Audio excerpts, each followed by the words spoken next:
की, नंद के आनंद में जय कन्हैया लाल की। दिनों घोड़ा दिनों, हाथी दिनों घोड़ा दिनों और दिनों पाल की, नंद के आनंद में जय कन्हैया लाल की, नंद के आनंद में जय कन्हैया लाल की।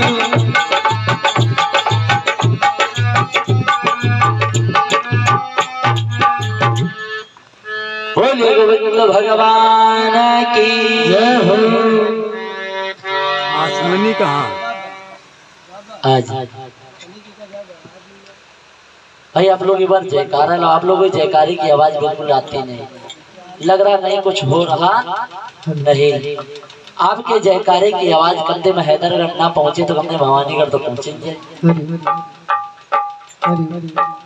दोनों हाथ उठाओ सीधा सीधा। जय श्री राधे राधे ओम हरि हरि। परमात्मा ने हाथ दिया तो हाथ उठा लो, ताला लग जाएगा आज सवेरे पक्का है। बोलिए गोविंद भगवान की जय हो। अब लगा कहीं कथा हो रही है। आज श्री स्वामी सुखदेव भगवान कह रहे राजन परीक्षित से, राजन आज इधर नंद जी के यहाँ उत्सव मनाया जा रहा है बड़े धूमधाम के साथ। उधर क्या हुआ, कंस के मन में खलबली मच गई, क्योंकि योग माया ने आकाशवाणी कर दी थी, कह दिया था कि तुझे मारने के लिए जो है तेरे काल का जन्म गोकुल में हो चुका है। उसी क्षण क्या किया, कंस ने आपातकालीन सभा बुलाई और उस सभा में ये प्रस्ताव रखा कि 1 वर्ष से लेकर के 5 वर्ष तक के जितने बेटे हैं उन सबको मौत के घाट उतार दे। आज सब सोच रहे थे, उसी समय जो है पूतना नाम की राक्षसी आई। विचार किए पूतना कौन है, इस पर थोड़ा सा विचार करें। पूतना जो है ना, ये पूर्व जन्म की राजा बलि के यहाँ की कन्या है, जिसका नाम महाराज नाम का है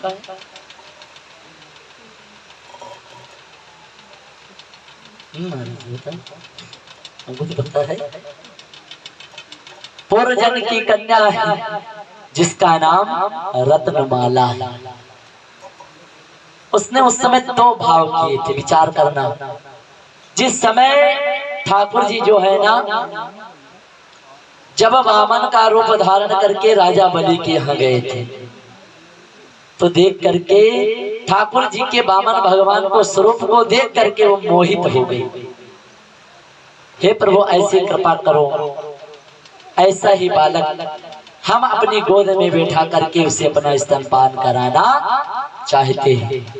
ठाकुर जी ने कहा ठीक है, ये कामना तुम्हारी मैं पूर्ण करूंगा। और दूसरा भाव यह किया कि किस प्रकार जब ठाकुर जी ने बलि से सारा राज ले लिया ना, तो दूसरा भाव ये किया कि इस छलिए को मैं अपने हाथ ही मृत्यु के घाट उतारूंगी।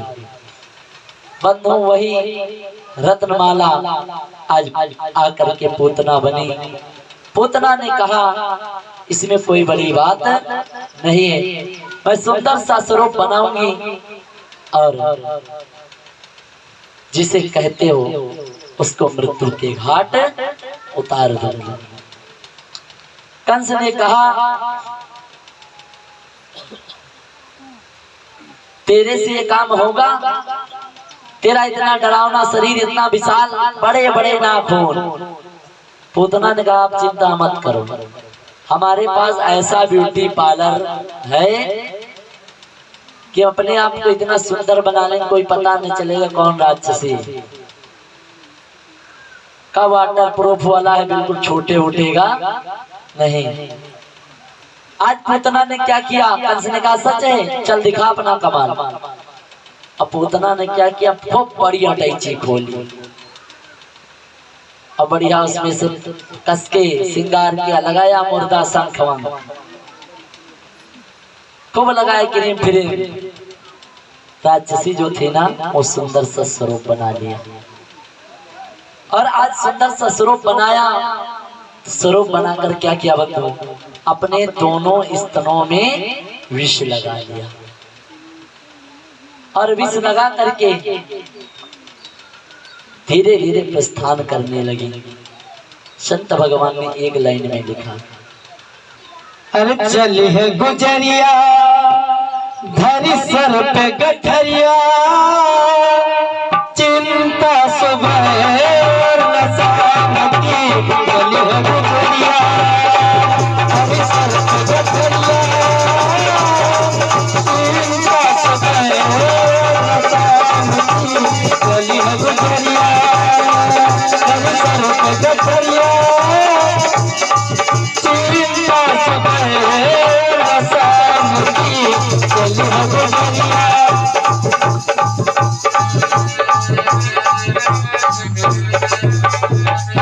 आज बोले गोविंद भगवान की, श्रीमद् भागवत महापुराण की। आज जो पूतना ने अपने दोनों स्तनों में विष लगाया, विष लगा करके जाने लगी। और जैसे ही गोकुल के किनारे पहुंची और पहुंच करके सबसे पहले उनको नंद बाबा का ही घर मिला। और आज नंद बाबा का जैसे घर मिला तो देखा कि खूब उत्सव हो रहा है अपार। अंदर प्रवेश कर गई। माँ यशोदा जो है कन्हैया को पालने में झुला रही थी और ठाकुर जी पालने में झूल रहे थे। और उसी समय क्या हुआ, पूतना गई वहां। माँ यशोदा ने देखा कोई ब्रह्माणी आई है, ब्रह्मणी है।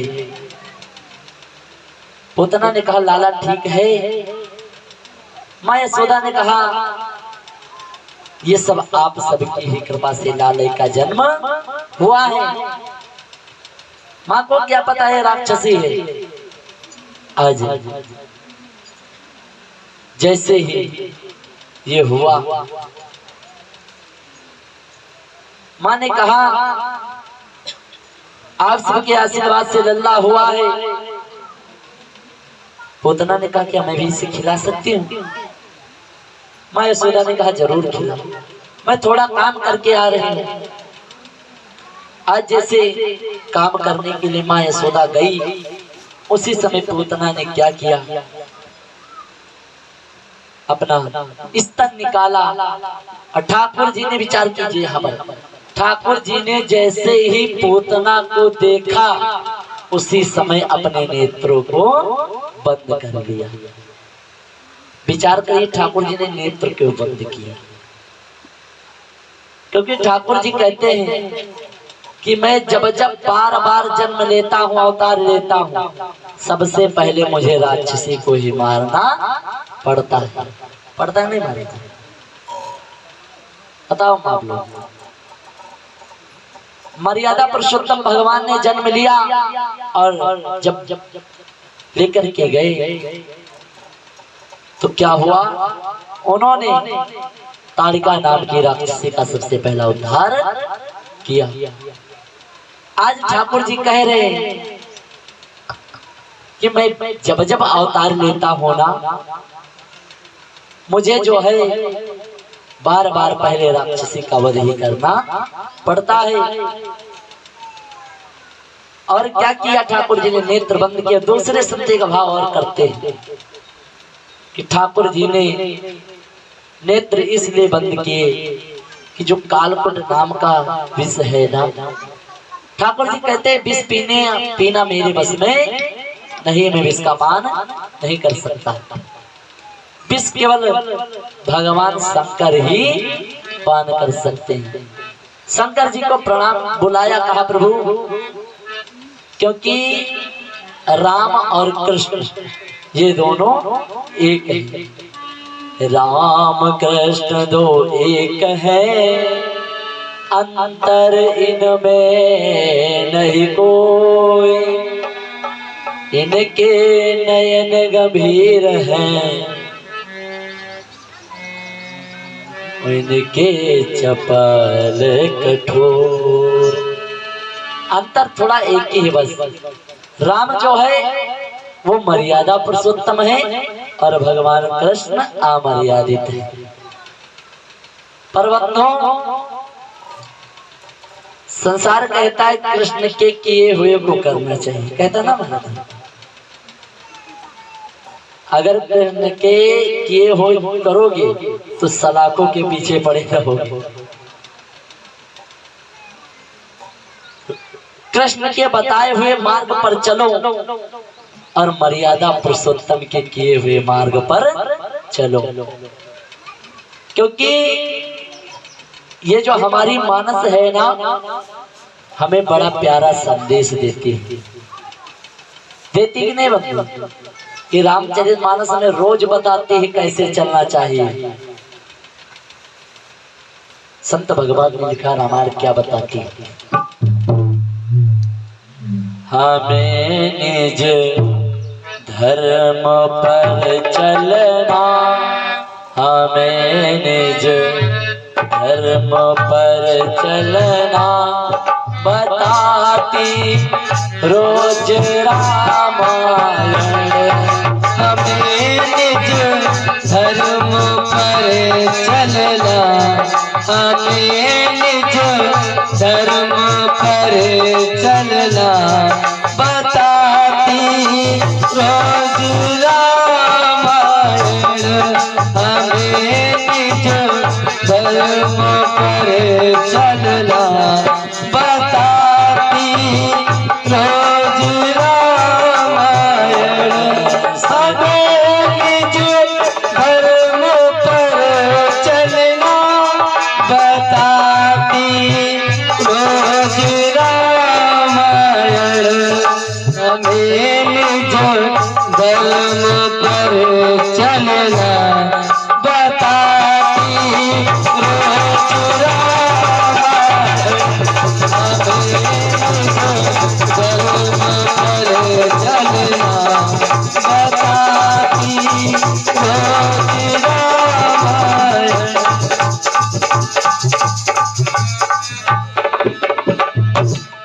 बोले राजा रामचंद्र भगवान की जय हो। राम जी के किए हुए मार्ग पर चलना है, मर्यादा, क्योंकि मेरे ठाकुर जी जो मर्यादित है। श्री स्वामी सुखदेव भगवान कहते राजन परिचय से, राजन आज जैसे ही भोले बाबा का ध्यान किया और ध्यान करने के बाद में जैसे ही भोले बाबा आए, आकर के ठाकुर जी ने भोले बाबा इसका पान करने लगे और ठाकुर जी यमराज को बुलाया, कहा आप प्राण पखाड़ों को धीरे धीरे खींचो और आप विष का पान करो, आप प्राणों का पान करो और मैं जो है दुग्ध का पान करूंगा। आज जैसे ही ठाकुर जी के मुख में स्तन निकाल कर रखा, पूतना ने ठाकुर जी ने झट से पकड़ लिया और नेत्र बंद करके दुग्ध का पान करने लगे। आज पान करने लगे, ठाकुर जी कहते वाह, अब की बार पड़ी हो चक्कर में। तो जब थोड़ी देर दूध का पान कर रहे थे तब पूतना ने कहा, अरे लाला छोड़, मुझे पीड़ा हो रही, दर्द हो रहा है। ठाकुर जी कह रहे छोड़ दे, एक तो मैं बुलाता ही नहीं और अगर बुलाता हूँ तो अगर पकड़ लेता हूँ तो छोड़ता नहीं हूँ। अब छोड़ूंगा जब तक तुम्हारा उद्धार नहीं कर दूंगा। आज ठाकुर जी ने क्या किया, पूतना मौसी के पूतना के ऊपर लेटे हुए ठाकुर जी ने कहा, अगर इसका वध यहाँ करेंगे तो समस्या है। ठाकुर जी ने क्या किया, देखते ही देखते उड़ाया, उड़ा करके आकाश मार्ग में जा करके यम गोकुल और मथुरा के मार्ग में ले जाकर के पटक दिया धड़ाम। अब बहुत विशाल थी पूतना। पूतना जहां गिरी, जितने वृक्ष थे, जितनी लताएं थी, सब तहस नहस हो गई। विशाल शरीर, और उस विशाल शरीर क्या देखा, मैया जब लौट कर आई तो देखा लाला अभी तो पालने में था। लाला कहाँ चला गया, हड़कंप मच गया, रोना धोना। अरे लाला कहाँ, लाला ढूंढो। उधर से क्या हुआ, एक गोकुल का एक ग्वाल उधर से भ्रमण करते आ रहा था। उसने देखा कि कन्हैया किसी राक्षसी के पेट पर किलकारियां लेकर के खेल रहा है। भाई परमात्मा के प्रति राक्षसी माया कहाँ टिक सकती है, राक्षस टिक सकेंगे। आज किलोल कर रहे हैं, किलोल करते करते जैसे ही कहा, माँ यशोदा ने दौड़ लगाई, सबने दौड़ लगाई, और दौड़ लगा करके गई, लाला को उठाया और कहने लगी, लाला तुझे कुछ हुआ तो नहीं। फिर लाला को उठा लाई, फिर ब्राह्मणों को बुलाया, पंचगव्य से स्नान कराया। अच्छा, पंचगव्य आप लोग जानते हैं? महाराज जी बताओ।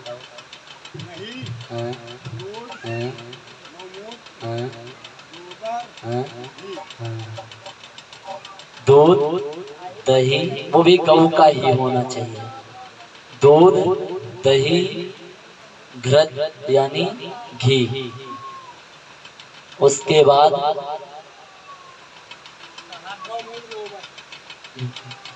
दूध, दही, घी, गौमूत्र, गौ का गोबर, ये होता है पंचगव्य।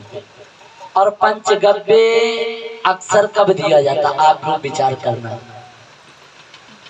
चाहे यहाँ कोई ब्राह्मण देता हो या न देता हो, उसके बारे में आपको नहीं पता, पर किसी का जब दशांश संस्कार हो तब उसको दशांश संस्कार के दिन पंचगव्य देना जरूरी होता है। क्योंकि जब तक गौमूत्र पंचगव्य नहीं देंगे तब तक आत्मा का शुद्धिकरण होने वाला नहीं। जैसे कि किसी को लेकर जाते हैं चिता लगाने के बाद, जब ब्रह्मांड फोड़ा जाता है ना, ब्रह्मांड को फोड़ने का मतलब ब्रह्म हत्या का दोष। और जब ब्रह्म हत्या का दोष लगता है तो दोष इतनी जल्दी मिटने वाला नहीं, क्योंकि और जब घर में 10वें संस्कार के बाद ब्राह्मण देव आते हैं तो सब लोग ब्राह्मण देव कहें दही दे दीजिए, तो आप लोग विचार करना, तो महाराज जी दही में काम नहीं चलेगा, उनको आप स्वयं 5 चीजें ला करके दीजिए, तब जाकर के आपकी आत्मा की शुद्धि होगी, नहीं तो कोई मतलब नहीं, वो दोष आपके ऊपर लगा ही रहेगा। क्योंकि मेरे ठाकुर ने भी इसको ग्रहण किया था। पंचगव्य से मेरे प्रभु का स्नान भी दिव्य होता है, होता ही नहीं भोले बाबा। आज पंचगव्य तैयार किया गया, उससे स्नान कराया गया, गौ के पूंछ से झाड़ा किया गया कि कोई नजर तो नहीं लगी। ब्राह्मणों को बुलाया गया, ब्राह्मणों को बुलाने के बाद में कहा, ब्राह्मण देव आप मेरे लाला के लिए मंगल पाठ करो। आइए हम सभी मिलकर के मंगल पाठ करते हैं। हरि ओम हरि ओम स्वस्तिना इंद्रो वृद्धश्रवाः स्वस्तिना भूवा विश्ववेदाः स्वस्तिना तार्क्ष्यो अरिष्टनेमिः स्वस्तिना बृहस्पतिर्दधातु बृहस्पतिस्वामरुता पृष्ठन्नमातरा शुभं यमानो विदधे कुजमया अग्नि रजीवा मनवा सोर चक्षसो विष्णुनो देवा अवसागमन भद्रं कर्णेभिः शृणुयाम देवा भद्रं पश्येमाक्षरविरजयत्रा स्थिरैरङ्गैवं दृष्ट्वाहं सस्तनो विविशेमहि देवहितं यदायो सतमिन्न सर्दो अन्तिदेवा चित्रानुश्चक्राजरसिन्दनो नाम्मा पुत्रासो यद्वितरो भवन्ति मानव मध्यारिदशतायुगन्तो अदितियोरन्तरिच माता सपिता सपुत्रा विश्वै देवा अदितीय पञ्चजनामदितीय जात्मनि त्वाम् ॐ ध्येयो शान्ति पृथिवी शान्तिरापा शान्तिरोषधया शान्ति वनस्पतया शान्ति विश्वदेवा शान्ति सर्वब्रह्मा शान्ति सर्वगुण शान्ति सर्व अंतरिष्ट शान्ति सामा शान्ति यतो यथा समीहसे यतो यथा समीहसे ततो न वसभ्यन्नः सुशान्तिर्भवतु सर्वा अंतरिष्ट शांति शांति सुशांतिरो भवतु। आज इस प्रकार से बीच में एक लाइन गड़बड़ा गई। यतो यथा समीहसे ततो नो अभयं गुरु सन्ना गुरु प्रजभ्यो पशुभ्यन्ना सुशांतिर्भवतु। मिस्टेक हो जाता कभी कभी बोलते बोलते। ब्राह्मणों ने मंगल पाठ किया। आज मंगल पाठ करके आज ठाकुर जी का फिर सुंदर से आसन में लिटा दिया। श्री स्वामी सुखदेव भगवान कहते हैं परमात्मा विचार करिए, इधर आसन में लिटाया, उसके बाद उधर से क्या हुआ कि अब सबने देखा ये लाश को क्या किया जाए। तो पोतना इतनी विशाल थी ना, उसके शरीर को बीच से कई खंड किए गए। जान लीजिए बोटी बोटी अलग हुई। परंतु यहाँ पर विचार करिए, श्री स्वामी सुखदेव भगवान कहते हैं राजन परीक्षित से, राजन जब पोतना जलाई गई थी तो राक्षसी पर उससे जो है कस्तूरी की जैसी सुगंध निकली। परीक्षित ने कहा भगवान सुगंध क्यों निकली? राक्षसी थी, सुगंध क्यों निकली? तो सुखदेव भगवान ने कहा जो सदगति पहले माँ को प्रदान करनी चाहिए थी, मेरे कन्हैया ने वो सदगति पहले मौसी को प्रदान किया। इसलिए क्योंकि मौसी को पहले इसलिए प्रदान किया क्योंकि उसने भाव किया था कि जब वामन का रूप धारण किया था, तो राजा बलि की जो पुत्री है रत्नमाला, उसने ठाकुर को देखा था, देखकर मोहित हुई थी कि हे प्रभु ऐसी कृपा करो, ऐसा ही लाला मेरी गोद में खेले तो मैं उसे अपने स्तन का पान कराऊं। इसीलिए ठाकुर जी ने सदगति माँ की पहले मौसी को प्रदान कर दी और माँ का कर्ज कोई माई का लाल पैदा नहीं जो कि चुका ले। आइए इसी जगह पर अपनी वाणी को विराम, एक छोटा सा भजन, उसके बाद भगवान की आरती और प्रसाद। हरि हरि हरि प्रेम से बोलिए वृंदावन बिहारी लाल की। आइए एक छोटा सा भजन, और ये आप इसका भजन है, आप